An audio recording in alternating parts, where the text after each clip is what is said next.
Hey guys, Phil Nicaud here with Legendary. I'm coming to you from the lakefront in Mandeville, Louisiana in my office. It is March 24th, 2020.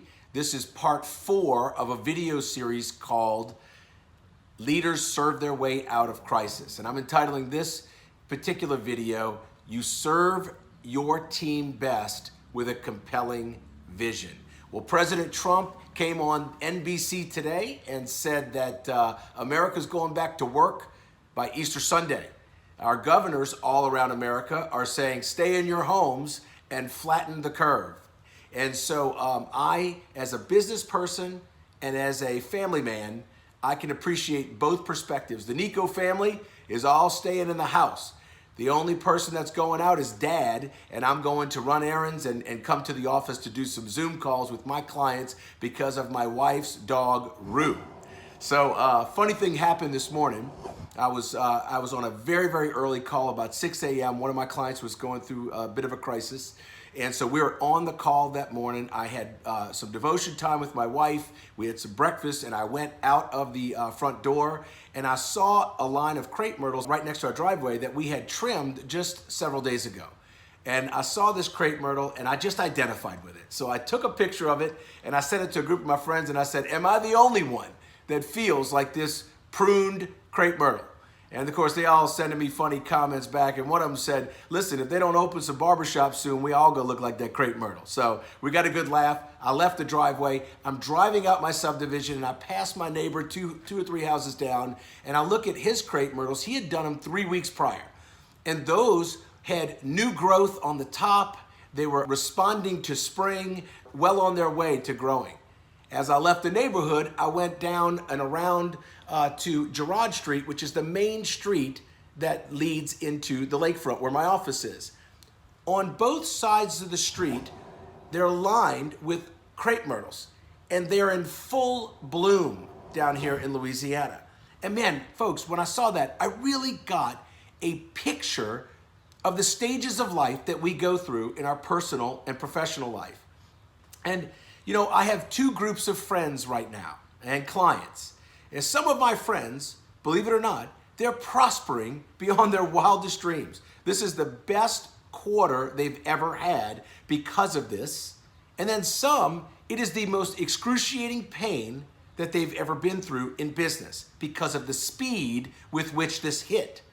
Both of them are equally as talented, brilliant business people, great leaders. They serve their employees, they serve their customers, they're great, and yet they're having 2 different experiences.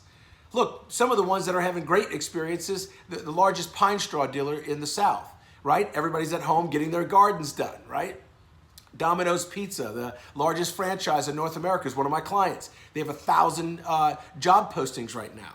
Some of mine over here, like I said, in the restaurant business, we talked about that before, of no fault of their own, they've had to lay off, my friends and clients combined, over 5,000 employees. It's excruciating. Now I want to talk to you, those people that have had this negative experience because of this. I want to speak to you directly. I know what it's like. I know the gut-wrenching feeling of having to downsize. I was in the oil and gas business. And look, some of these people, this crisis has hit you at your core in your identity as the father, as the mother of that business. These people are like family to you, and you've had to tell them the weight of this crisis is sinking the bow of the ship. We're going under the water, and you've had to lighten the ship up so that the buoyancy can have it rest upon the waters, and you throw them a lifeline, but man, I mean, they cannot be on the ship at this moment. And so I know how difficult that is. And I think it's important to take a moment with your team and with the essential personnel that are left and take a moment and acknowledge the pain that you just went through and just acknowledge how wretched it is what just happened. I think that's healthy to do that. But here's the deal. I want to say this to you. There's a new day coming. We will survive this. We're not doing fist bumps and elbows for the rest of our life, and we're not going to be watching our kids play sports from some computer screen, okay? We will have crawfish bowls again. We will sit around a table and have gumbo again. We're going to be a little bit wiser for it, and our economy will surge back. And I believe that we're positioned for the greatest comeback in American history and perhaps even the world after the devastation that this took on our economy. But what now? What do I do now? Because all the questions and all the feelings and all the emotions is, why did this happen? Who's in charge? Why did they shut the businesses down? This did not happen because of me. It did not happen because of my employees, yet I'm dealing with this. And it's real pain, real fear, real having to restructure everything. And I want to move you to not why, but what now? What do I do now? How do I gain my team's confidence? Well, I can tell you this. There's a 3-step process. Number one, I want you to go back, and really you're going to have to take some time. Maybe you hire somebody, maybe you bring somebody, maybe it's a mentor or just a friend. You get on a Zoom call, buy them some lunch, have waiter go deliver it to them, and then you go back and you do the past, present, and future. You go back into the past and you say, look, we've been here before. We've done this through Katrina. We've done this through Hurricane Sandy up in the Northeast. We've done this through earthquakes in California. We have done this before. We have fought the battles. We are resilient. And you begin to talk to them about their identity and knowing where they came from and their stock. You talk about the present. This is wretched. It's awful what's happened. But then here's where you and only you can talk to them about the future. You have to, as a leader, go separate yourself and get a fresh vision. The first step would be to look to the past. The second step would be to get a fresh vision, a picture of a preferable future. What does this beautiful ocean liner of a business look like in quarter 3 and quarter 4 of 2020? What are the revenues? What are the employees? What's the profitability? What's the technology? What's the culture look like? What does the campus look like? How do the facilities look?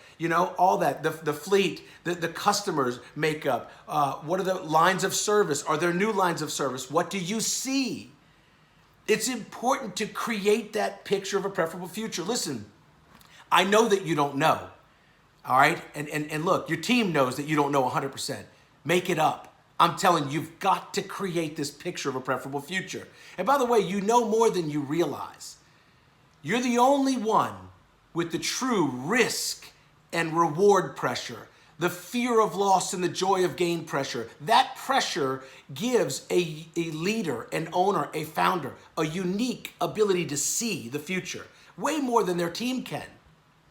So I want to encourage you first to create that picture of a preferable future. Now come back to your team. And you communicate, this is who we are as an identity. This is where we came from. This is where we're going.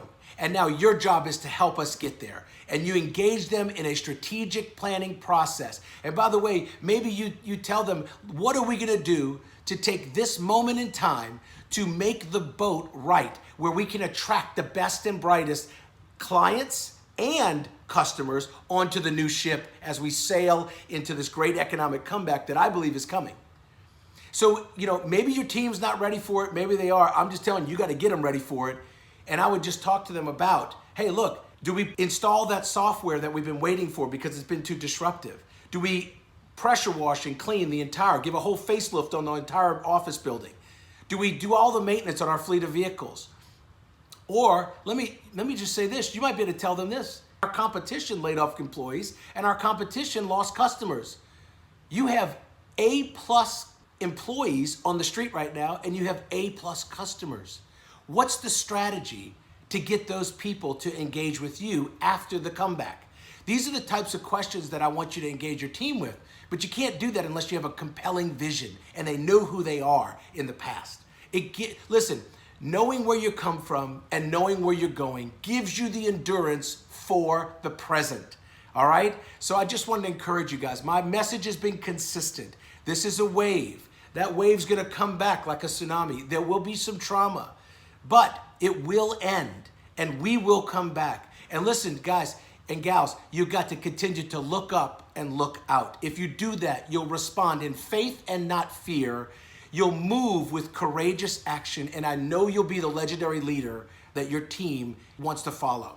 Look, if this video has been helpful, I want you to like it, share it, send me a comment, and if you want one of those 5G journals, we're happy to get that to you. All right, you guys go. I'll see you soon.